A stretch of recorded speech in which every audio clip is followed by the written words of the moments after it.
Europe 1, Emmanuel Faux. Bonsoir Slimane Zeguidour. Bonsoir. Journée rude pour vous tous à TV5 Monde. Vous êtes éditorialiste sur la chaîne qui a été l'objet de cette attaque inédite.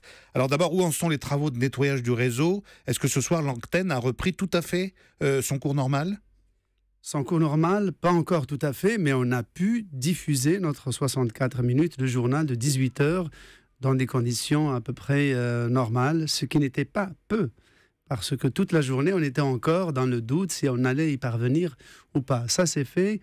C'est un grand soulagement. Et puis je pense que dans les jours qui viennent, ça devrait se rétablir complètement. Alors là, il faut expliquer que dans ces dernières heures, les travaux qui ont été faits visaient notamment à repérer d'éventuels virus, faire en sorte que vraiment les antennes, les supports, tous vos supports redeviennent parfaitement propres et inattaquables. Ah oui, de toute façon, il y a un protocole de traitement de ce type d'attaque. Effectivement, il ne faut pas relancer la machine alors que peut-être des virus se baladent encore dans le circuit. Il faut complètement cautériser, si on peut utiliser un mot de la chirurgie, pour ensuite redémarrer complètement. Slimane, c'est une attaque qui a été très massive puisqu'elle a touché aussi la page Facebook de la chaîne et même, me disaient certains confrères, vos ordinateurs de travail, vos messageries personnelles. C'est une attaque d'une ampleur exceptionnelle parce qu'elle a tapé à la fois les réseaux sociaux, le site web et la diffusion de télé. C'est quasiment inédit.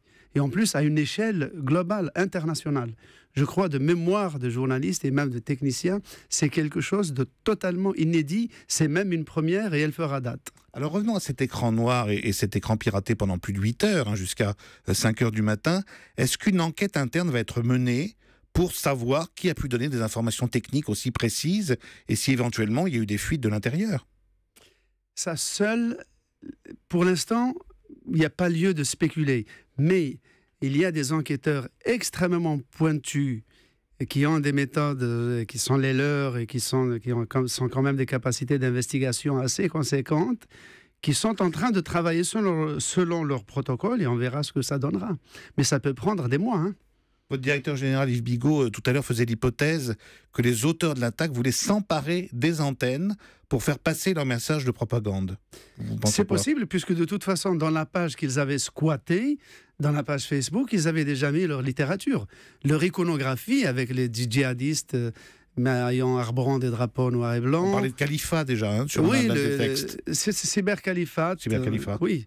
En anglais, et donc plus des textes d'exécration contre l'armée française, de menaces contre le président de la République.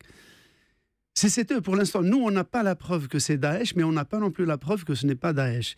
Donc tout cela est entre les mains des enquêteurs qui vont élucider cette affaire. Est-ce que c'est l'hypothèse quand même qui vous paraît la plus probable, puisqu'il y a une signature Daesh, on sait le contexte dans lequel en ce moment évolue le groupe État islamique un peu tous azimuts en multipliant les attaques et les types d'attaques. Est-ce que c'est quelque chose qu'on peut retenir? On ne prête qu'au riche, ouais. Mais pour l'instant, il n'y a rien de totalement pertinent pour qu'on puisse se prononcer là-dessus, car après tout, des faux pavillons, ça existe, hein. Alors faisons un peu d'analyse, puisque vous connaissez très bien le monde arabe, notamment Slimane Zeguidour. Si c'est Daesh ou un groupe affilié à l'État islamique qui est derrière tout ça, est-ce que ça veut dire qu'il peut y en avoir d'autres et qu'on est peut-être au début d'un cycle d'attaque d'un type tout à fait nouveau? Alors, que ce soit un cycle d'attaque nouveau par son ampleur, oui. Parce que là, c'est un média international, mondial, qui est frappé et qui est condamné au silence pendant 8 heures. Parenthèse, vous êtes diffusé dans combien de pays à peu près? 198 pays. D'accord. Donc c'est énorme. Et dans 257 millions de foyers, c'est-à-dire un foyer sur 3 dans le monde reçoit TV5 Monde. Donc c'est un coût énorme. Et effectivement, ça peut se reproduire. Et d'ailleurs, c'est un coup d'essai qui pourrait inciter ou susciter d'autres vocations. C'est pour cela que l'enquête dans l'attaque contre TV5, si vous voulez, les instructions qu'on va tirer de cette enquête, notamment les failles et les portes dérobées, les brèches que les pirates ont utilisées, vont être exploitées un peu comme les résultats d'un accident d'avion. Vont être exploités, la boîte noire de la machine va être exploitée pour trouver des contre-mesures futures et empêcher que le problème se reproduise. En fait, les pirates, avec cette attaque, ont grillé une cartouche parce qu'ils ne pourront plus jamais refaire un coup de cette ampleur et de cette manière et aussi facilement. Mais est-ce que ça ne veut pas dire, en contrepartie, que peut-être vous aviez des protections insuffisantes contre ce genre d'attaque? Alors, je ne suis pas technicien, mais j'ai cru comprendre que nous avions des protections assez conséquentes, comme parmi ce qu'il y a de plus fiable sur le marché. Mais c'est comme dans les accidents d'avion, vous savez, on fait le maximum, il y a toujours une faille, et la technique, c'est en se trompant qu'on perfectionne la technique. Slimane Zeguidou, est-ce que vous pensez que les cyberterroristes avaient des intentions précises par rapport à la politique éditoriale de TV5 Monde, peut-être à votre positionnement dans certaines régions du monde? Rien ne permet de le dire de façon pertinente jusqu'à maintenant, absolument rien. Et d'ailleurs, on s'interdit ce type de spéculation parce que si on entre dans cet exercice de la spéculation, on va peut-être imaginer et élaborer et articuler des arguments que d'éventuels esprits malveillants vis-à-vis de TV5 pourront utiliser et auxquels ils n'auraient pas songé eux-mêmes. Donc ne faisons pas leur boulot à leur place. Mais je vous dis ça parce que l'Agence nationale de la sécurité des systèmes d'information, l'ANSSI, a dit aujourd'hui que cette attaque visait sans doute les contenus de la chaîne et pas seulement le système. Donc il y a déjà un début d'hypothèse au premier stade de l'enquête où nous en sommes. Écoutez, on peut faire plusieurs hypothèses, mais moi je ne suis pas habilité pour valider l'une ou l'autre. Si Daesh pratique ce genre d'attaque, ce qui serait donc tout à fait nouveau, ça veut dire qu'on change de dimension là, du point de vue du terrorisme international. On n'est plus d'État à État. Déjà Daesh avait des attaques ciblées, on l'a vu revendiquant même l'attaque contre Charlie, et là, on s'attaque même aux supports et aux moyens d'information dans un grand pays.